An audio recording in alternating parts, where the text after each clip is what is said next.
Hey, what's going on? Duncan Lee here. Thanks for tuning in to another episode of Let's Ride video series. So it's Avalanche Safety Month. Well, actually for us, it's a year-round process. So every month is Avalanche Safety Month here at Let's Ride Adventures. We're just trying to get people more education out there on the snow so they can have a safer ride and come home safe after every ride. So this episode is Get the Training. It's part of the Know Before You Go from the Utah Avalanche Center's awareness messaging. And it's time to get the training. Everybody needs to go take a course on the snow if you're going to be a backcountry rider. Anywhere you ride that has mountains on a snowmobile is backcountry riding. Even if you're on the groomer, avalanche paths still cross groom trails all the time. So you're riding an avalanche terrain, so you should have the appropriate knowledge, skills, and gear in case an avalanche strikes at any time. So in this episode, get the training. So what's that look like? Well, good on you for watching this because you're starting it right now. This is some avalanche awareness. Or you can go take avalanche awareness at a dealership, which is just a talk. It's like a 3-hour talk. People will tell you what you need to know, the gear you should have, and how to use it. But really, it doesn't replace you taking a course on the snow. So here's what rec curriculum looks like, or for people, rec classes. Here's the track you can take. There's avalanche awareness. Avalanche Rescue, which is a one-day course. You practice rescue skills with gear all day long. Then there's an Avalanche Level 1 course. That's a 3-day course usually. But this year with COVID, it's going to be online learning and then 2 full days in the field. A Level 1 goes over a whole lot more than rescue or awareness. So you're actually applying the skills like terrain ID, group management, how to travel through terrain, a little bit of rescue, snowpack ID, looking for weak layers, how to assess slopes and when, where to go, and then read the forecast, all that stuff, how to make a trip plan.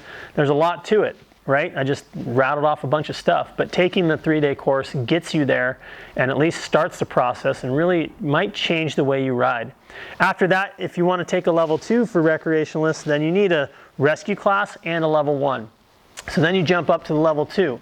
That's more decision-making in backcountry terrain or leading a group, or maybe you're looking to ride somewhere without a forecast. Now, Level 2 will give you more skills. It'll enrich in the skills you already have from taking that Level 1, but it'll also teach you more about looking in the snow, how to dig proper pits, do some more testing, and really come up with your own forecast for the area that you're riding. So getting the training, that's kind of what it looks like from 40,000 feet. Where can you get the training? Well, here's a slide, a bunch of logos of Motorized specific providers now.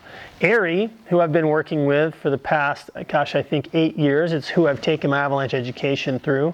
ARI is a nonprofit organization that's been around for about 25 years. We're a larger organization. I sit on the board of directors as a Motorized liaison. I also help with the curriculum development in the Motorized sector. In other words, we build what to teach to people on sleds and snow bikes. We've been training instructors over the past 5, 6, 7 years to become Motorized instructors. Now, ARI has a higher standard. If you look at the AAA guidelines, which is the American Avalanche Association, they set the standards for what education level you need to have to be an instructor.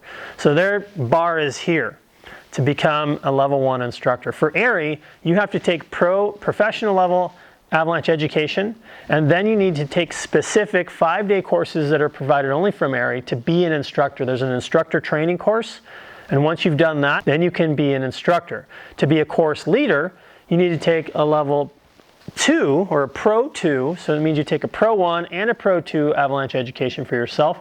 And then you take an instructor training course from ARI and a course leader training from ARI. So the instructors that have gone through the process, they know what they're talking about. And they're among a group, a much larger group, that provides support, mentorship, and the ability to bounce ideas back and forth. So we're always evolving. We're tuning avalanche education to be the best that it can be. Okay, so that's a little information about ARI, what ARI is, what ARI does, and some of the courses put on. So let's talk about the Sierra Avalanche Center, one of the other providers that I work for. So the Sierra Avalanche Center and my good buddy or mentor, Travis Feist, we put on free courses for the public, which is super awesome. Not too many places can do this. So the way that works is we get grant funding through OHV grants, California grants, and then we use that money to put on these courses for the public. Now we use the daily flow, and you'll see with these stickers that it's a pretty easy way to go through your day. We've got it lined out. It's a nice and simple way to understand what the mountains are doing. Use the avalanche advisory that the Sierra Avalanche Center puts out, and that's a daily product. And then we apply that to the terrain. We teach you terrain ID, how to read the snowpack. You get to do some rescue, you get to practice these skills, how to manage your group through the terrain, how to use the terrain to your advantage. And of course, we dig into a little bit of riding skills too, but we cover all the bases. So some of the other providers that I've worked with and I still currently work for, the Mountain Riding Lab. And these guys are working on getting other courses all around the country, which is great. And so with that, I'm able to provide classes out here outside the Sierra Avalanche Center coverage area. In other words, where the forecast region stops, like up at the Sierra Buttes, I'm offering a couple courses this year through the Mountain Riding Lab and Let's Ride Adventures. And for all you Canadian or Northern friends, don't forget about Soul Rides. Soul Rides is an outfit out of Revelstoke.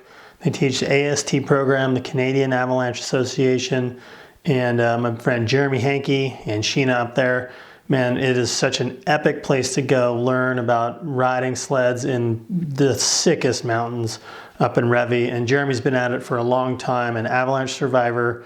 He's a very passionate dude, and I actually have a blast teaching with him and working with him. And I'm just here trying to help all of us gain and grow our knowledge, how to play safe in the backcountry and come home alive. So it's on you. You need to go out there. You need to sign up for a class and take education on the snow. A lot of riders say, man, $500 for a 3-day class sure is a steep price. Well, if you break it down and look at what guiding costs, you're looking at $300 a day just to hire a guide, not to mention travel, expenses, all that stuff. This is $500 for 3 total days. So you're also getting a whole lot more than you would just going on a guided trip. So think about it that way. You're also riding with professionals that have been doing this for a while. They know the zones in and out, and I swear they're going to take you to the honey holes where you'll get great riding. A lot of people also think that you really don't get to ride in these classes. Well, before, with 3 days on the snow, you got to ride every day. Now we're going to 2 days on the snow with some learning components. It's a day of less riding, but it's quality riding. Trust me, we're able to give skills, we're able to coach people, and then also all of the avalanche course requirements. You'll meet all the learning outcomes, and it's fun. Go talk to somebody that's taken a course like this, and they'll tell you what a good time it was, how it opened their eyes, and how it's something that all backcountry riders need to do. Now, one more thing before I sign out. Getting the training is also just about you practicing with your friends. Get your gear out. Check it out. Make sure before the season hits, it's already snowing right now, but make sure that your gear is ready to go. Go through it, inspect it. If your gear fails when you need it most, that's a huge problem. You're probably going to lose a friend. But now is the time of year to go through your stuff, play with it, make a game out of it. Practice with your rescue gear, practice using your transceiver. Make sure you read the manual, go through how it works, the different options, play with the flagging button, be comfortable with it. Same with your probe, assembling it, disassembling it, where you pack it, always in the same place. And then same with your shovel. Make sure you know where it is, that your airbag or your backpack is ready to go. Nothing's damaged and everything is put together right, so you're ready for the season. If you do all these things, then it'll be seamless. You'll have a great winter. And again, please, please, if you haven't taken an avalanche course, sign up. It's time to get your head in the game. Thanks. That's all I got on this episode. And I'm not going to leave you hanging without a couple shots of cool riding because I cannot wait until we're out there shredding on the snow. Have a good one.